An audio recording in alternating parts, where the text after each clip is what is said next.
There are few characters on TV that I find more charming than Bob's Burgers' very own Regular Sized Rudy, and I don't think I'm alone. Rudy seems to be a major fan favorite, and based on how frequently he's utilized in the show, I think the writers love him as well. Rudy didn't join the cast until late season 3, but he instantly made a huge impression and has since appeared in over 50 episodes, winning the hearts of characters and fans alike. But I think, most importantly, Rudy has facilitated some of the most beautiful and nuanced storytelling in the entire show, not just through exploring the difficulties of his own life, but through the way he's helped other characters learn and grow. For a regular-sized guy, Rudy has made a massive impact, so sit down and enjoy Regular Sized Rudy's giant-sized video. Regular Sized Rudy? Why do they call you that? Just look at me. Fun hurts my lungs. You've got a penis. Regular Sized Rudy made his debut in Season 3's Carpe Museum, which is, frankly, a perfectly titled episode. An adventure where Louise and Rudy sneak off into a closed exhibit that they really want to see, even though it's against the rules. And talk about a masterclass in character introduction. This entire episode immediately showcases Rudy's quirks and charm. I can't remember the last time I loved a character so instantaneously. Hey, what's that noise? My cymbals. You never know when somebody's gonna want to jam. But it wasn't just because Rudy is funny and charming. Even just on this bus ride, they start to set up important parts of Rudy's personality. Though he is a kid who is largely nervous about behaving in a risky manner, he's still typically down to do it. It's partially that he's a bit of a people pleaser, but he also just has a genuine desire to not just experience new things, but support the people around him. Really well illustrated by Louise asking him to back up her "why did the chicken cross the road" joke. So he would be in a different school district where there's a different guidance counselor. Hiya! Yeah! A regular-sized moment that makes a real substantial impact. And Louise in particular is a character who really helps Rudy find himself and pushes him to take the kinds of risks that help him grow. This dynamic is explored really thoroughly in this episode and then expanded on much more as the show continues. This is great! I've never done anything like this. My mom barely let me go on this field trip. So they pretty quickly establish that Rudy is a bit sheltered by his parents, but also that he pushes back against it and still wants to experience the things that worry them. You remind me of my mom. She hates fun too. And mom said I'd never climb a tree. Rudy's inexperience in breaking the rules ends up being a part of his charm in this episode. That inexperience might put them at risk, but damn if he isn't so enthusiastic about the things he's never done before. Still hot. Still hot. Still hot. Rudy. Rookie. I know. Now we're all whispering. And you also get the sense that one of the reasons he lacks these experiences is a lack of opportunities. He's a likable kid, but doesn't seem to have the kinds of friendships or connections that would facilitate these adventures. Don't worry, Rudy, we're not gonna spit on you. As long as I'm included. But the dilemma of the episode also somewhat validates his parents' overprotectiveness. Louise had him throw his backpack to avoid the noisy cymbals giving them away, but his inhaler was also in the bag. So despite thoroughly enjoying himself through these new experiences, Rudy does sort of pay for it. I'm supposed to use it every 2 hours, or I could die. What?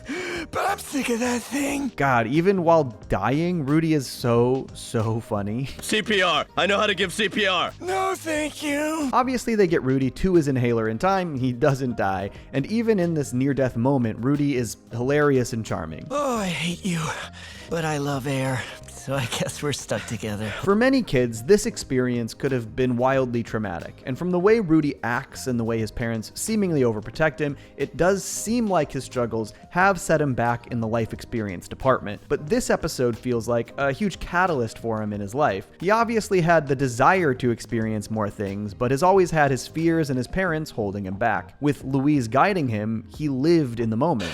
Perfect crime. I've tasted life and I'm hungry for more. Carpe Rudium, right? But damn if this episode doesn't just set nearly everything up for the future of Regular Sized Rudy. An incredibly well-realized character right off the bat, it establishes that though he has legitimate fears because of his life circumstances, he has a desire for new experiences. It showcases how incredibly stoked he is for every tiny new experience he gains, no matter how small. It hints at the overprotective nature of his parents and how that may have held him back. It sets up a great dynamic with Louise that will come into into play countless times across the series. It establishes that this is a turning point in his life and that he's going to really seek out these new experiences, and it is, of course, filled with countless instances of Rudy just being the funniest, most charming, regular-sized dude in the show, down to this final shot where he cuddles up against Louise and Bob. And that friendship and dynamic with Louise would honestly go on to be maybe the most important and defining for regular-sized Rudy across all of Bob's Burgers. We have a good thing going the way it is. We're buddies. Rudy and Louise are incredibly different people, and it's exactly what makes them such a great match as friends. While both have a certain zest for life, Rudy is quiet, reserved, and generally quite empathic towards others. Louise is loud, opinionated, and while she is a good kid, she has a tendency to be pretty self-centered. And the pair tend to pull each other in the opposite directions a bit, which facilitates growth for both Louise and Rudy. Louise helps Rudy come out of his shell, try new things, and live life to the fullest. Rudy helps Louise slow down and think about those around her with a more sympathetic mind. And it of course all started with that first Rudy episode. In Carpe Museum, Louise is sort of Rudy's guide into the world of rule breaking. I'll show you the ropes, and then we're gonna go under the ropes and touch all the stuff. Yeah. And obviously this led to Rudy getting a taste of new experiences and a desire to experience more. And for a lot of the series, Louise continues to be this sort of conduit for Rudy's courage in pursuing those new experiences. A great example of this is in the episode The Kids Rob a Train. When Bob and Linda plan a train car dinner, the Belcher kids are stuck in the caboose with truly close to nothing to do for the duration of the trip. Lo and behold, Rudy was there as well. Hold on, Beanbag. I'll be right back. I know these guys from school. This episode establishes that Rudy's dad does this train thing often, and that Rudy has been there for the last 9 consecutive weekends for 4 hours at a time, all alone. Brutal. But it of course wasn't until the Belcher kids showed up that Rudy was inspired to do anything differently with the time he spent on the train. Louise is intent on getting to the chocolate fountain. Rudy, however, knows the real chocolate supply is in the front of the train. There's way more chocolate up in the kitchen. I've seen them load boxes and boxes of it in there. This is such a great episode because the Belcher's penchant for breaking the rules fully inspires Rudy to use the knowledge he's gained on the train to take the lead on this entire heist. And oh boy, does he have some knowledge. I see everything out this window. Once a skunk got on the train for a little bit and then it got off and I was the only one to notice. But Rudy really does just fully lead the heist planning, which obviously has tons of ups and downs and hang-ups. They even get stranded off of the train for a bit, but Rudy just keeps a level head, and in the end, they fully get away with the chocolate heist. This is the best weekend of my life! It doesn't even matter that I'm allergic to chocolate. This is such a great, consistent aspect of these Rudy stories. For the most part, when Louise inspires Rudy to make some riskier decisions that he wouldn't have made on his own, it tends to lead to some of the happiest times he's ever had. Even in smaller plot lines, like when they start the whole ice wrestling league in the downstairs freezer, or in the Trouble with Doubles when he's the very first one to RSVP to Louise's secret horror movie night. Though there are also, of course, instances where Louise's intervention rubs Rudy the wrong way, and the lesson to be learned is on her end. One of the biggest examples of this being the episode House of a Thousand Bounces, which takes place at Rudy's birthday party. I'm turning 9 and I'm feeling fine. The dilemma here is that Rudy was supposed to have a bounce house at this party for his birthday, something Louise was really looking forward to, but because of a mix-up at the company, they only delivered a bounce house to the party next to Rudy's when they were supposed to deliver one to each party. This is a great example of Rudy really going with the flow and being his own person. His optimism super shines through here. I don't need a bounce house. I got my buds, I got cake, and later we'll be making spoon puppets and putting on a show. Of course, this is not the case for Louise, who ends up hatching an entire plan with Rudy and his guests to heist the bounce house and push it out onto the lake. It's clearly not what Rudy wants, but Louise ignores him. Don't worry, tell your butts will be in there soon enough. Or hey, maybe we don't steal the bounce house. This episode plot lays out an important distinction in some of these Rudy/Louise-centric plots. While typically Louise helps Rudy come out of his shell and encourages him to do things that he wants to do but doesn't necessarily have the courage to do on his own, this is an instance of Louise bypassing Rudy's wishes and making his birthday about what she wants. And though Rudy does go through with the heist mostly successfully until they deflate the bounce house and get detained by the park ranger, in the end, Rudy finally lets Louise know how he actually feels about how she commandeered his party. This is the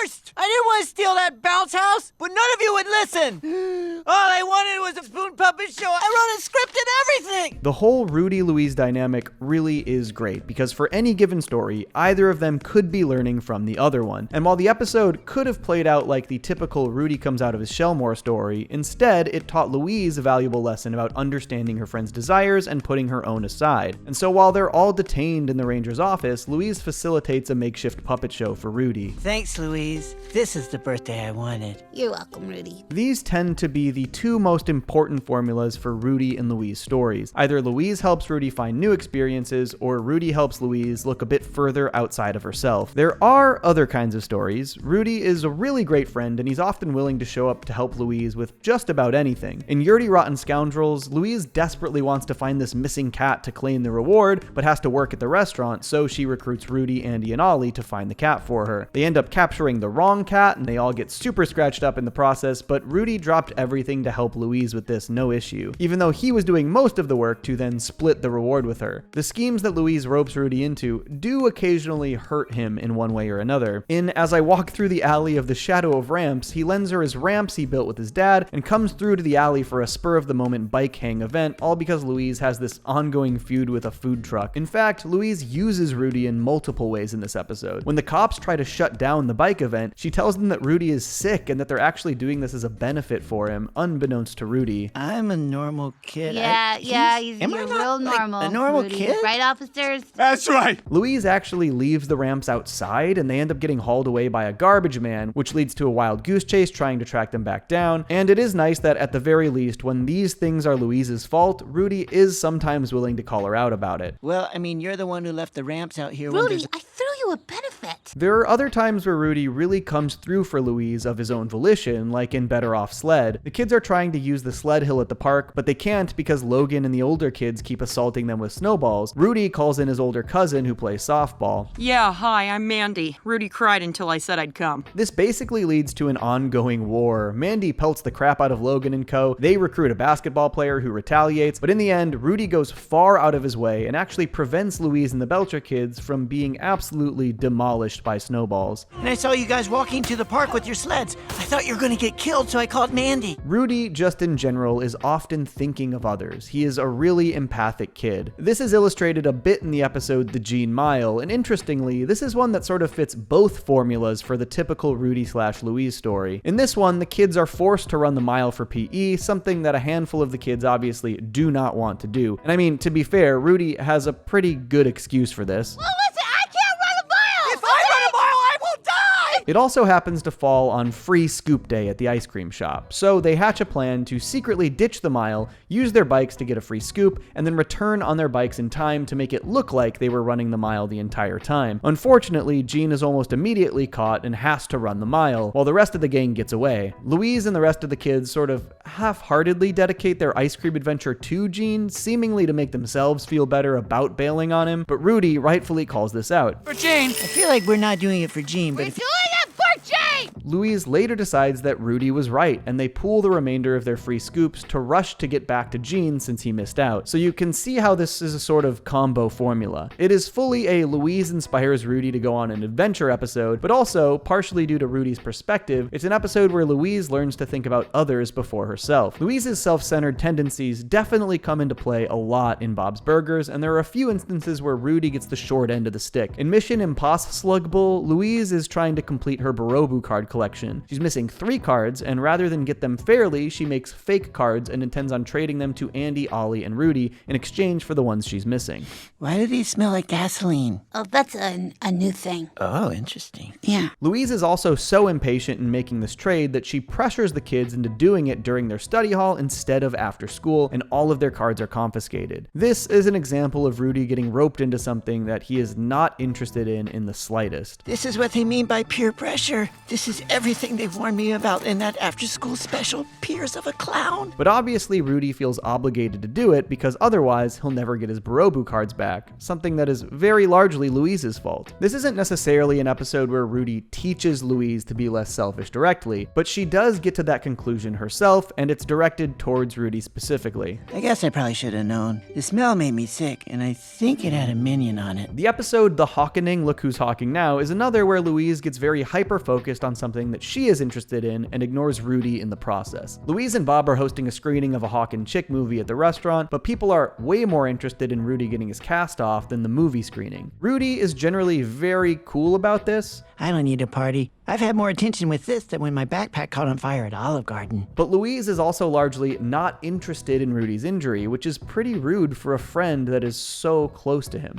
Hey, Louise, I know you're kind of busy, but maybe later you can find some time to sign you-know-what? I don't know how much longer I'll be able to save this spot for you. I like that some of these episodes showcase Louise learning her lesson without directly being called out by Rudy. While I definitely like seeing Rudy stand up for himself, it's nice when Louise reaches the right conclusion on her own, because of her friendship with Rudy and not through direct intervention. Listen, I'm sorry that I didn't want the screening to also be your castaway party. I should have shared the spotlight with you. And also, sometimes Louise's rule-breaking plans are partially in defense of Rudy, an attempt to help him and not just a means for her to get him to go along with her plans. In Ancient Misbehavin', Louise, Rudy, and Millie are very upset during their ancient Greek course because there are coin rewards for answering questions correctly, but because of the circular seating chart, they're never called on, and Rudy really wants some of those prizes. If I don't get that wind-up dolphin that actually swims in a bathtub, I don't even want to think about it. Hey, does punching a locker hurt your hand? The trio decides that their only recourse is counterfeiting the coins, which Rudy pretty much just fully goes along with. He does get super nervous about getting caught, but once the coins start to work, he's all in on continuing the con. They do eventually get caught and have a tiny punishment, but Louise does a pretty great job limiting that punishment by conveying their issues and motivations to the teacher. And yeah, this is partially motivated by self-interest on Louise's part, but she obviously wouldn't have been okay with Rudy getting in trouble. There are so many great stories, big and small, that are very Louise and Rudy focused, but I do think that there are a few that stand out as particularly important for both characters. The first being the Valentine's Day episode, Bob Actually. In this one, Louise is convinced that Rudy likes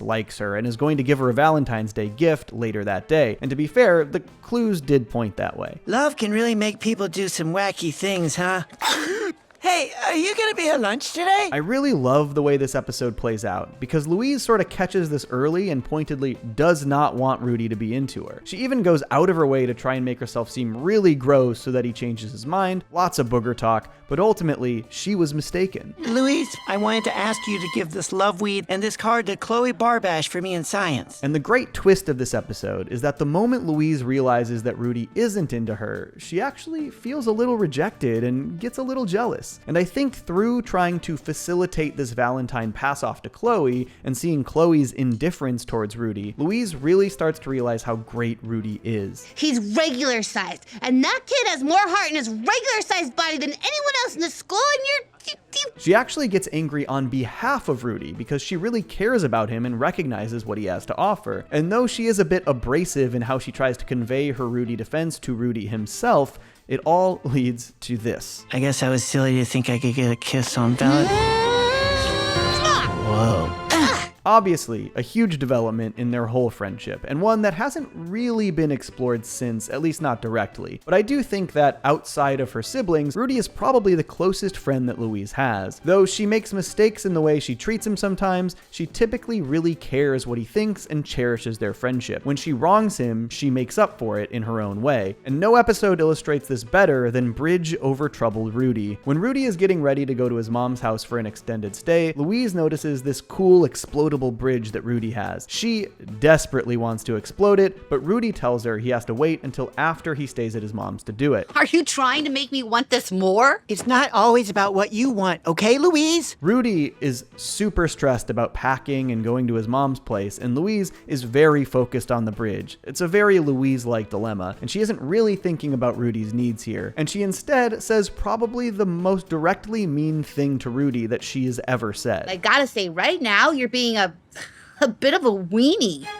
Now, we've seen Rudy push back towards some of Louise's behavior before. He got really angry at her and blew up during the birthday party, but we've never seen Rudy be this type of angry towards Louise. Louise? Mm-hmm. Please leave. Say what?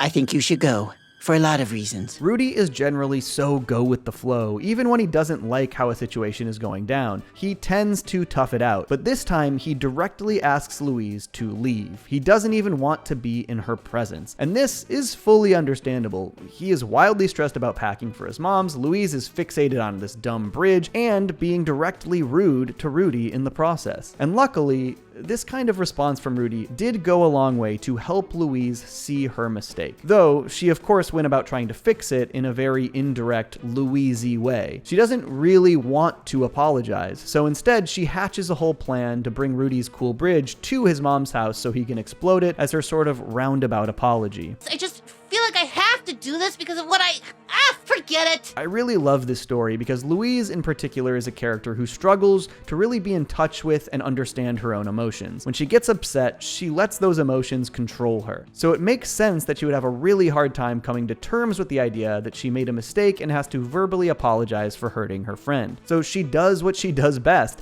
She hatches a scheme, a heist, an adventure, all in the name of helping Rudy. Ignition! I'm sorry I called you a weenie.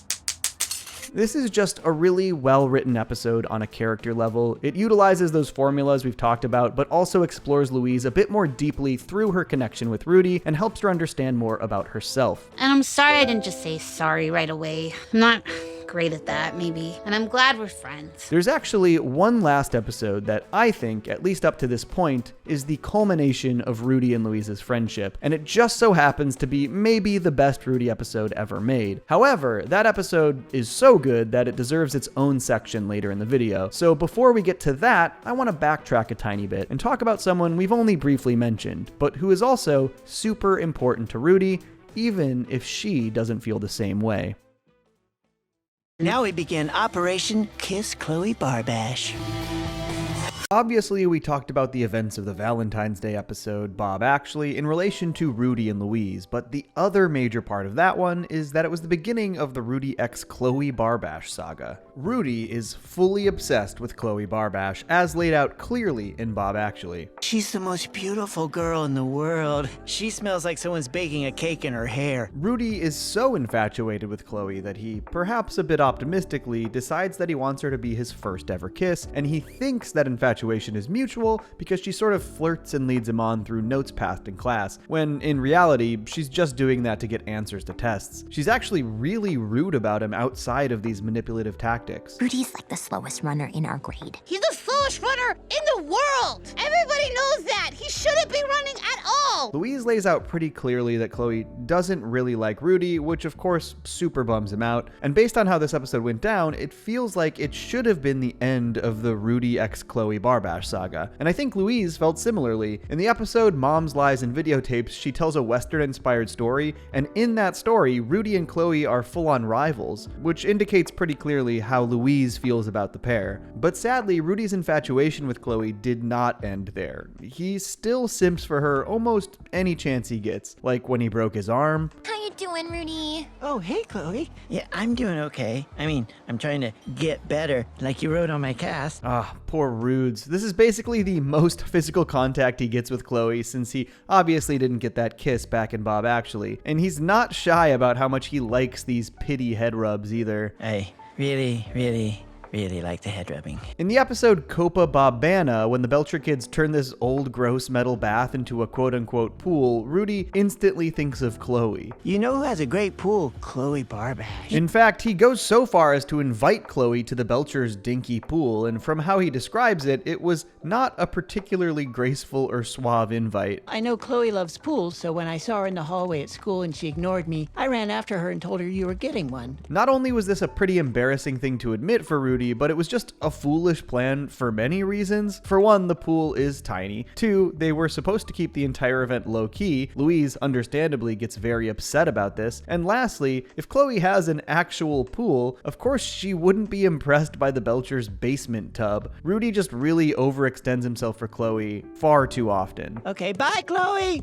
Was that too much? No, that was good. In the episode Crystal Mess, when Tina's crystal is seemingly granting great luck to everyone that's near it, there's only one thing that Rudy wants to do with the crystal, and it of course involves Chloe Barbash, just asking if she wants to be science partners for the day. I was gonna be Emmy Butler's partner today. Oh. But then she got sick, which is gross. So yeah, just for today. So Rudy does get what he wants here, but even the way Chloe accepts Rudy as a science partner is pretty backhanded. Just for today, because her regular partner was sick and that's gross. But Rudy takes his W's where he can. Sort of. And maybe you do all the experiments for both of us? Yes! Barf. Even when Chloe is not around, Rudy sort of just simps and obsesses over her. I just wish Chloe was on this trip. A lot of us are missing her today. So in this instance, the class is on this field trip to the apple orchard. Chloe is sick and misses that field trip, so Rudy just fully waxes poetic about this fact. Not the end of the world, just a sad day with no sun and all the birds are dead. Honestly, based on the way Chloe actually treats Rudy, this is all a real bummer to hear, especially this part. She's charming. Gross. She's wise. She's sort of a thought leader. Oh my god. While she isn't awful to Rudy, she does generally treat him pretty disposably and takes him for granted. So describing Chloe as a thought leader doesn't exactly bode well for how others see Rudy. But this one scene where Chloe isn't even around might be the most verbose obsessing over Chloe we hear from Rudy. Even as recently as the season 15 premiere, Rudy was still scheming to win Chloe's favor after Mr. Fran's video game told him he's actually aggressive. Hey, Jimmy Jr., wanna wrestle me over there in front of Chloe Barbash? Gotta warn you,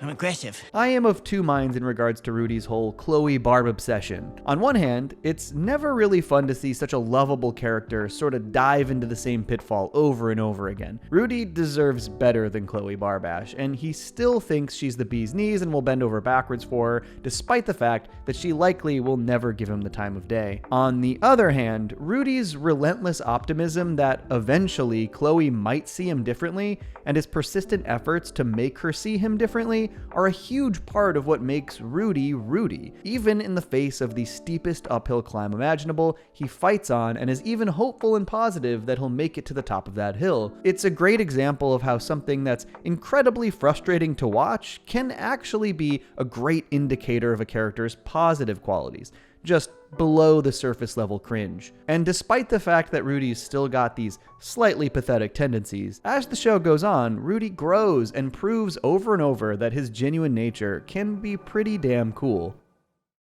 I'm smoking suckers twice my size, but when they come at me, I'm a phantom. Obviously, Rudy is meant to be a bit of a dork. In some ways, he's the stereotypical, overly fragile kid who can't do anything without risking serious injury or harm. However, over the course of the show, in part thanks to that aforementioned influence from Louise and the Belcher kids, as well as Rudy just learning to embrace who he is more thoroughly, he proves himself to be one cool dude in many different ways. Like Louise said, that kid has more heart in his regular-sized body than anyone in this school. And while heart may not directly translate to being cool, it definitely can lead there indirectly. The Kids Rob a Train is such a great example. We already talked about how he took the lead on the heist plans after the Belchers' encouragement, but even within that plan itself, Rudy showcases some genuine bravery. At one point, Rudy makes himself the bottom link of a human chain to lean out of the window of a moving train so that they can pull Louise back in. Granted, he knew the train was moving pretty slowly, but they actually fell out of the train, and this wasn't exactly a short distance. On top of that, he doesn't lose his cool after they fall out, thanks to his familiarity with the train schedule. His input prevents the Belcher kids from panicking as well. Guys, we're gonna be okay. The train's coming right back here. Plus, he and the gang jump back on that moving train. Again, it's a slow train, but still. And these are often the exact kinds of things that showcase Rudy extending himself into new, cooler territory. They're often still very inherently Rudy, which is to say, not like wildly cool, but they represent Rudy's willingness to move outside his immediate comfort zone and grow. Though one instance is just indisputably rad. I am of course talking about his dope flounder plushie Pancake, the coolest stuffed fish I've ever seen. Pancake, you found me, and I found you. Okay, we do love Pancake, but I was actually talking about Dawn of the Peck. Rudy and the Belcher kids are all stuck on separate cars of a carnival ride called the Scrambler. The only way to shut it down is this emergency button in the middle. Linda desperately tries to throw these water bottles at the button to stop the machine, but after missing 8 in a row, on her final shot, Rudy intercepts the bottle and chucks it from midair right into the button, saving the kids from the dizziest fate imaginable. Rudy won, asthma 0.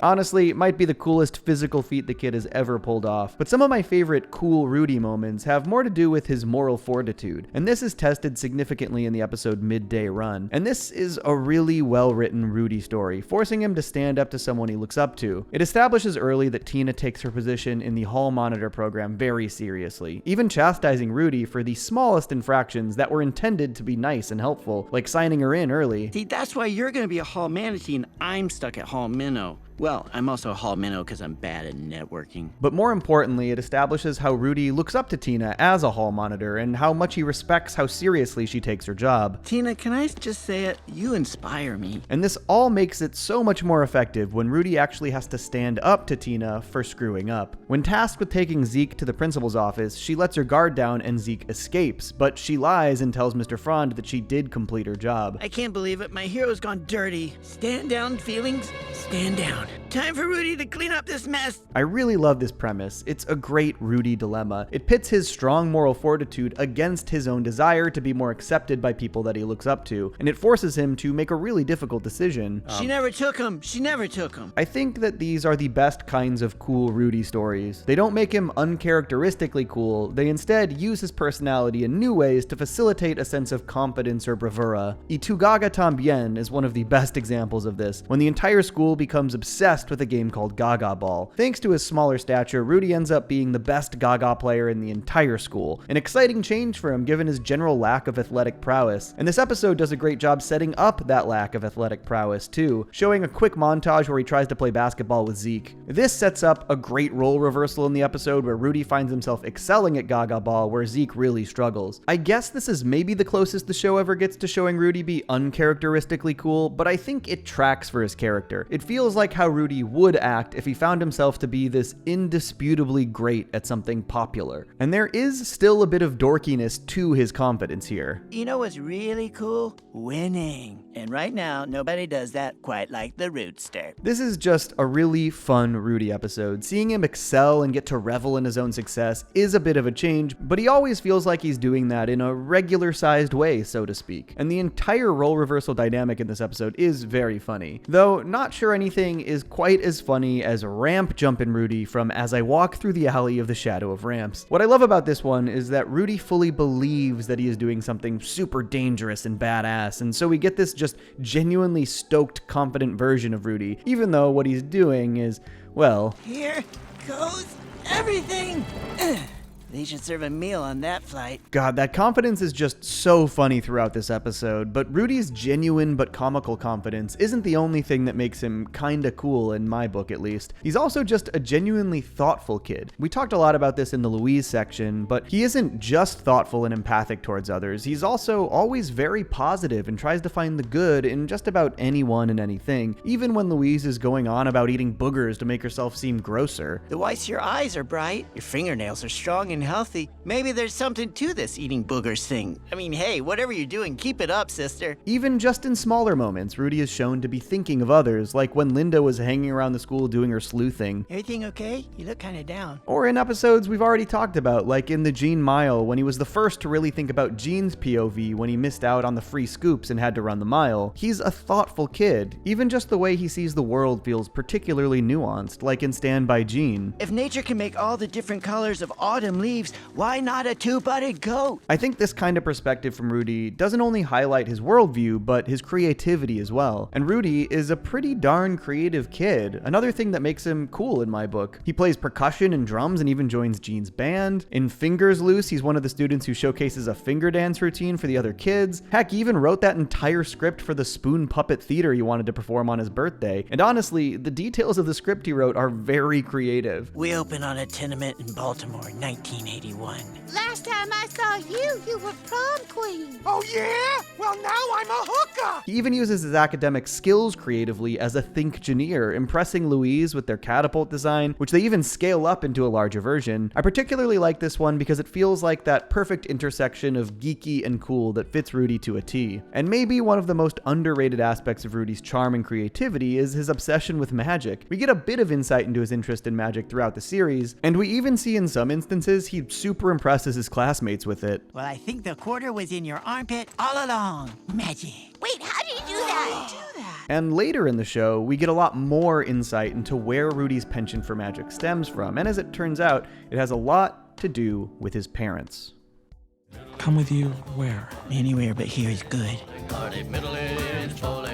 One of the most important aspects of Regular Sized Rudy's characterization is his relationship with his parents, which interestingly is more inferred than shown directly a lot of the time. In fact, his mother wasn't even shown on screen for the first time until season 14, though in Rudy's very first appearance he does mention her multiple times, as we talked about earlier, and it does start to establish a little bit of an overprotective, maybe overbearing nature. But to be fair, Rudy does have a lot of ailments, including the asthma that nearly killed him in his debut episode, though apparently it took a while for Rudy to be diagnosed properly. It's like how my asthma was misdiagnosed as having a bad attitude. And asthma isn't Rudy's only medical issue. He has a whole slew of allergies, the first one we learn about being chocolate in The Kids Rob the Train.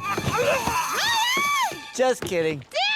Rudy! It's not that bad. I just get a rash on my back. Though he seems to be much more allergic to some other things based on his fears here in Dawn of the Peck. Who wants to be in charge of my EpiPen? I'm allergic to geese and ducks. Requiring an EpiPen definitely makes this seem far more dangerous than the chocolate allergy, and this same episode also suggests that he might have a gluten intolerance. I can't have pasta, but I'll eat a bowl of sauce. And he learned about another allergy the hard way when he briefly mowed lawns to make some extra money. It was a fun way to learn I'm allergic to grass. I'm glad they found me when they did. So Rudy not only has asthma that, according to him, can kill him if he doesn't use his inhaler every 2 hours, he also has multiple allergies that range from mildly discomforting to life-threatening. And obviously these things prevent him from being able to participate in the same things that his classmates get to. I was told that there would be no fog machines. So while it's easy to look at this early characterization of Rudy's parents as overbearing and criticize them for limiting Rudy's experiences, I also don't think you can fully blame them for wanting to protect their child. But it also definitely did limit Rudy's experiences, and I think that's why the whole Carpe Museum adventure with Louise was such a world opener for Rudy. But Rudy's parents are really interesting characters. Granted, we've only really seen his mother Holly in a couple of episodes, but also through Rudy's dialogue, we know that she is very kind and supportive of her son, despite being characterized as overbearing early in the show. Well, Mom, I guess I don't have the dashing good looks and charm of a medium young Harrison Ford.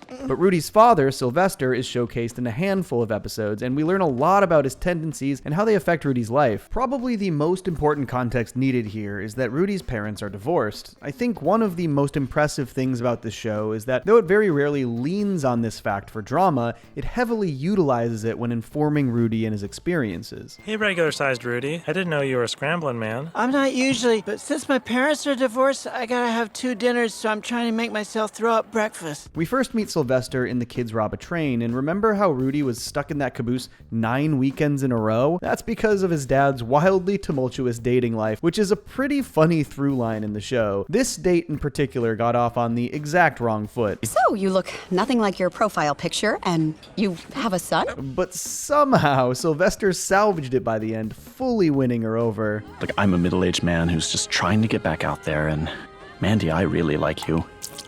That's for making me fall for you. Though, like most of his relationships, Mandy does not last. Sylvester, maybe somewhat like Rudy, is this hilarious combination of both a bit woefully pathetic and also shockingly adept and successful at certain things. Sure, he can't seem to find a lasting relationship, but he also gets tons of dates and always keeps putting himself out there. And it sounds like date night is a regular thing for Sylvester, at least according to Rudy. Like that song Love Shack? It's on my dad's Getting Pumped Up for Date Night mix. You should see him dance around the condo. And Mandy is just one of many people we see or hear of Mr. Stieblitz either dating or flirting with. Like at Rudy's birthday when he flirts with the mom at the rival birthday party. What do you think of Dahlia's mom?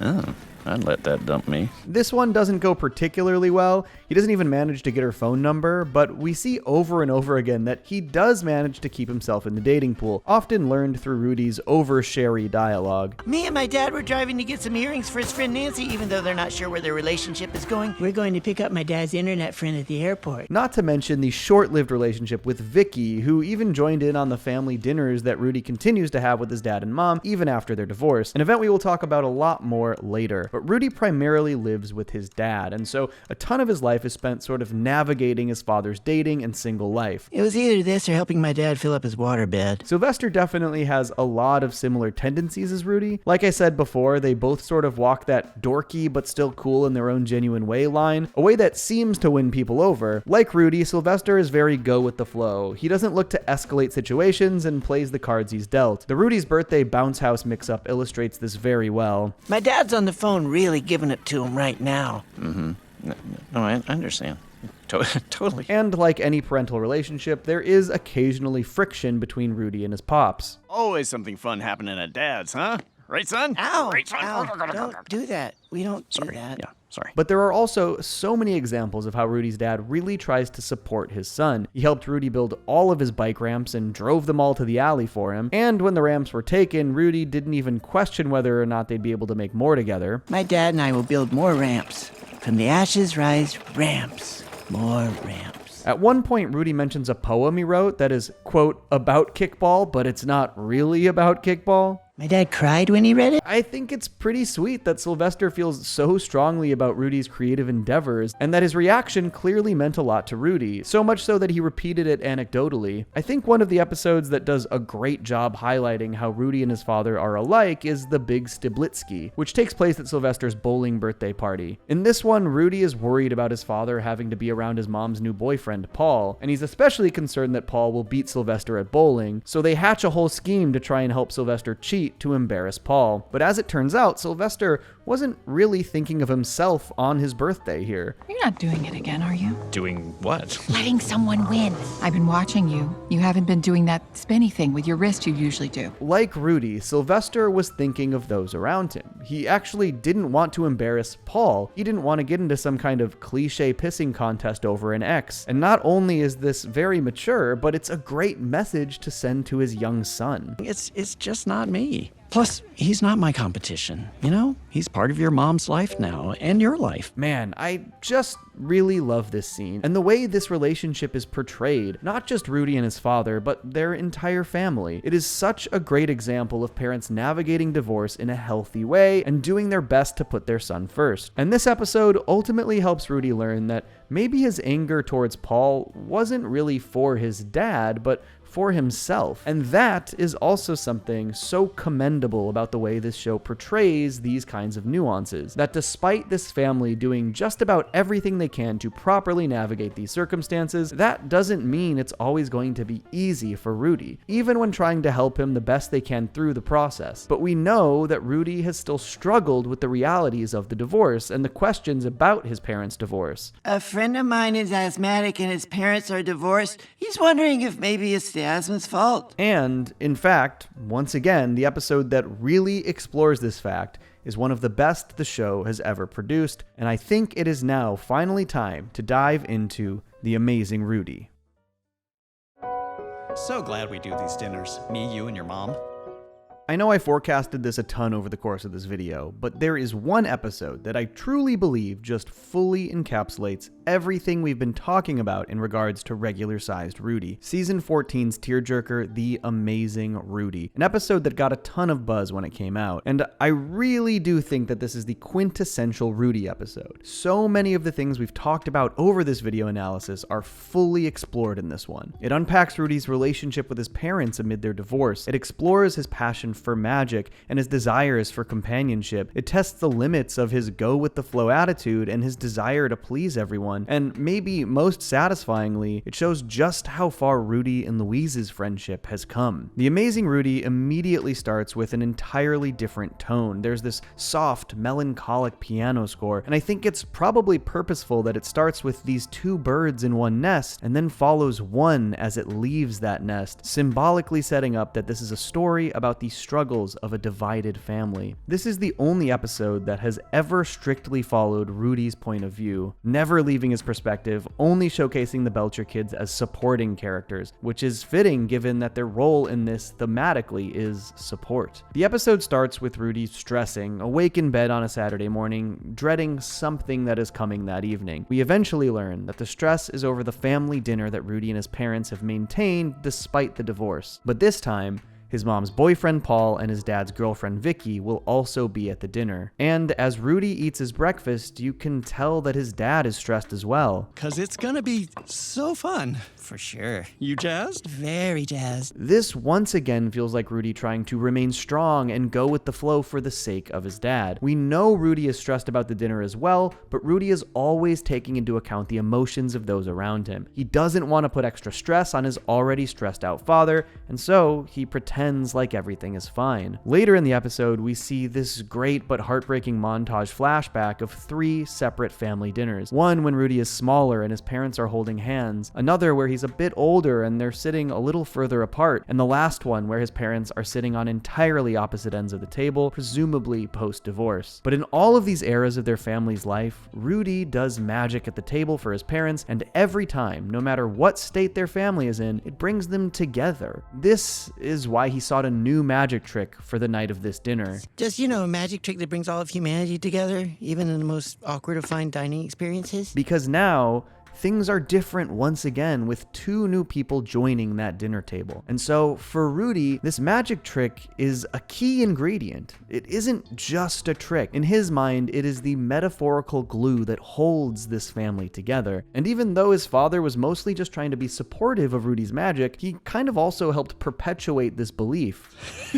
Wouldn't be a family dinner without the latest Amazing Rudy trick. And so despite how strong and go with the flow Rudy has always been, when he messes up that trick, it isn't just a little mistake. It symbolizes his family unit falling apart. And so when Rudy walks away from that table, he breaks a little bit. It's no secret that one of the things that makes Bob's Burgers so lovable is that the Belcher family is this beautifully charming family unit. Even though all of them have their wildly different quirks, they just fit together like this puzzle. And so this episode uses that fact and explores it through the perspective of an outsider, someone who wishes that the puzzle pieces of his family fit together the same way. Rudy obviously has a good relationship with his parents, but it's also clear that, in part due to the stresses that come with navigating their family post-divorce, they're not really in sync. We actually see this through the entire episode, whether it's the awkward handshake at breakfast, or Rudy's dad choosing the exact wrong time to convey important information to him, letting it be drowned out by the mechanical orchestra of the car wash, or when they all get to the restaurant and the camera sits firmly on Rudy as this awkward fifth wheel who has to stand below the adults as they fail to coordinate their plans without painfully awkward banter. But when Rudy sees the Belchers at the mall, he not only sees a family that functions together despite their differences, but one that immediately and seamlessly includes him.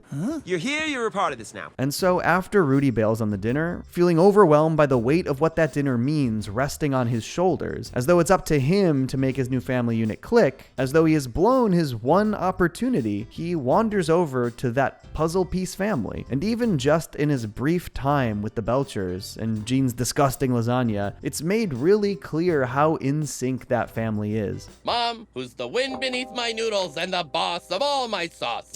Dad, for not standing in my way with Mom. Tina and Louise for letting me shine brighter than you ever could. I think this episode is so beautiful, not because it's supposed to show that Rudy's life is this sad or depressing mess, but because it showcases exactly how Rudy would be the type to take on the bulk of the stress that comes with the inherent dysfunction of a separated family unit. All things considered, Rudy's family is doing everything really well. They're doing so much to try and keep that family together in some form for Rudy. But Rudy, being this anxious, empathic soul who puts others above himself, he takes it all on himself. And at this juncture, it is just too much for him to bear. Enter Louise, who after Rudy reveals that he ran away, asks her parents if she can walk Rudy back herself. This is the perfect culmination of Louise and Rudy's relationship. Over their friendship, Rudy has helped teach Louise to look outside of herself and recognize when others' needs outweigh her own. And when Rudy needed that the most, she saw it. It wasn't a lesson she learned over the course of this episode like we've seen before. It was just Louise recognizing that Rudy needed support, and it was Louise being a great friend. Sweet girl we got there. She is sometimes, isn't she? And maybe even more beautifully, using this mindfulness that she's picked up from her best bud Rudy, Louise once again sort of emboldens Rudy. Just like she did back in the museum, just like she has countless times over the series, Louise leads Rudy into a new life experience. They walk in, Rudy looks worried, Louise smiles and nods, and once again gives Rudy the courage to walk into an uncomfortable situation confidently, knowing he's going to grow from it. The magic is that Rudy needed Louise's support to walk into that restaurant, but Louise wouldn't have been there to support him if she hadn't grown from Rudy's influence. And that is the best trick that the Amazing Rudy has ever performed. I stay mellow watching Johnny Two Cellos. He talks cartoons, he's a really cool fellow. He keeps you posted on adult cartoons. If that's what you're into, then grab a spoon and a very big bowl of your favorite cereal. Feels like Saturday morning cartoon material. Johnny Two Cellos, watch him on YouTube. Now enjoy this groove and bust a move.